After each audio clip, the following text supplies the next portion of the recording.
Hey everybody, it's Minius, and I was poring over the recent video reveals, and more on that at the end of this video, but something got my brain whirring, and it's this enemy right here. I remember first seeing her and thinking, cool, female Turian enemy type, but let's zoom in and see her enemy name. Anarchist. There is a female Turian anarchist in Andromeda. What? Congratulations on your successful acceptance into the Andromeda initiative.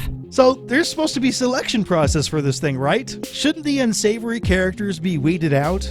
Perhaps we need to take a closer look at this Andromeda initiative, which likely provides the majority of Mass Effect Andromeda's characters and background. First of all, I think we all know the real reason the next Mass Effect is heading to Andromeda. It's a setting reset. The Mass Effect 3 endings make a direct sequel almost impossible, and if you want to make a new game that isn't a prequel, you've got to do something drastic. So they did. But it's extremely hard for this to work logically within the framework and lore of the Mass Effect franchise, and I'm a little bit wary of the in-world logic BioWare decided to use, but things were never going to be perfectly smooth. Now, in case you're unfamiliar with the logic behind these colonists heading to Andromeda, they're looking to tap the resources of the Helios cluster. Possibly the founders of this Andromeda expedition caught something on long-range sensors that was just too damn fascinating to ignore. So we'll get more logical here. We know there's some weird gravity technology in some trailers, and perhaps Jen Garson and Alec Ryder think tapping this stuff will make them filthy rich or incredibly powerful, or maybe both. At least that's probably enough to explain making this crazy journey. But they can't do this alone. They need to set up a colony that can support creating a means to get back to the Milky Way, and that takes manpower. Thanks to the recent briefings, we've got more information on this. There are 4 arcs each with 20,000 people on them, and one massive station with probably 100,000 people on it, and I'm taking that number from the Game Informer podcast, though they couldn't exactly remember what that number they heard was for. So I'm guessing 180,000 Milky Way citizens that you've got to convince to come with you on an incredibly dangerous, obviously one-way trip journey using experimental FTL technology, crossing a vast amount of dark space with lots and lots of stuff that can go wrong, and I want to know what kind of people would be interested in a risk-filled journey like that.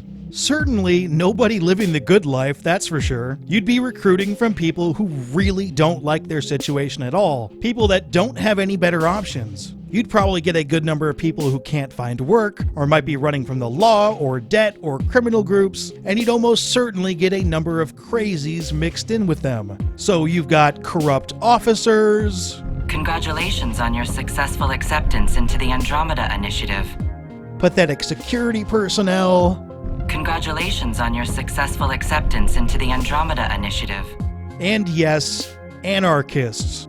Congratulations on your successful acceptance into the Andromeda initiative. I'm not knocking BioWare on this, because all of this plays into making Mass Effect Andromeda a more interesting game. Conflict is good for fiction, and I think Mass Effect creative director Mac Walters straight up said that things would be less fun if everyone got along, and he's 100% correct. But thinking along these lines made me realize that you kind of have to view every single character in this new Mass Effect game through the lens of being willing to leave everything behind. There's going to be some interesting backstory for every character on that. Let's speculate with Vetra, the recently revealed Turian squadmate. You know, Turians in general are very strict, very disciplined, and very code of honor-like. Every Turian, at least in Turian space, goes through the military and has some place in society.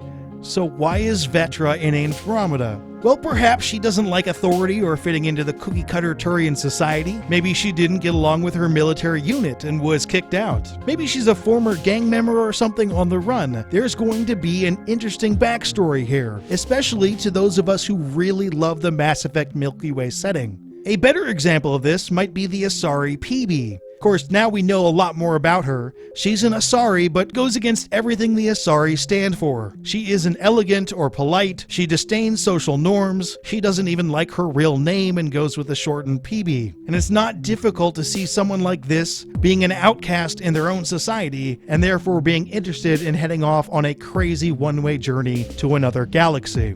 This is also the best explanation that I can think of as to why there are Krogan in this game. In the Milky Way, the Krogan do not have it good. They're outcasts. They've got dismal job prospects. Nobody likes them. Many join mercenary bands because they've just got nothing else to do. So you combine that with the Krogan propensity for danger and the desire to prove how strong they are by doing crazy stuff, and I doubt you'll find another species more willing to sign up for this Andromeda initiative. But basically, the people coming into this game from the Milky Way probably aren't the best of the best. They're just going to be the best available. If you're going to do a crazy colonization attempt, you're probably going to get some crazy people coming with you.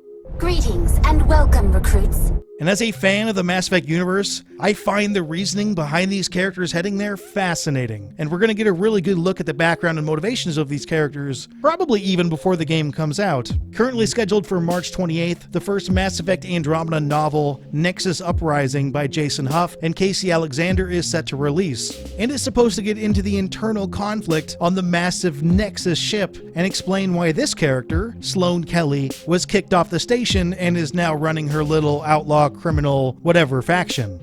Now, before I go, I want to chat real quick about the channel. I know that some of you are waiting for full breakdowns of the gameplay reveal and Arc and Nexus overview, but my SoCal video game trip really threw a wrench in that and forced me to come up with a new plan. And I'll be breaking down those in the next few videos. For future trailer reveals, I'll probably go back to a straight up breakdown, but I was unable to complete that in a timely fashion on the road and then headed back when I got kind of busy, which also means that I probably won't be doing any more road trips because they really don't help content on the channel. At least it's much easier to cover these kind of things remotely. If I get directly invited or get a press pass or something, I'll go to provide above and beyond content, and I'll probably still go to PSX because it's just more fun than real life. But I want to make sure that I can get you breakdowns in a timely fashion, and I didn't do that this time around.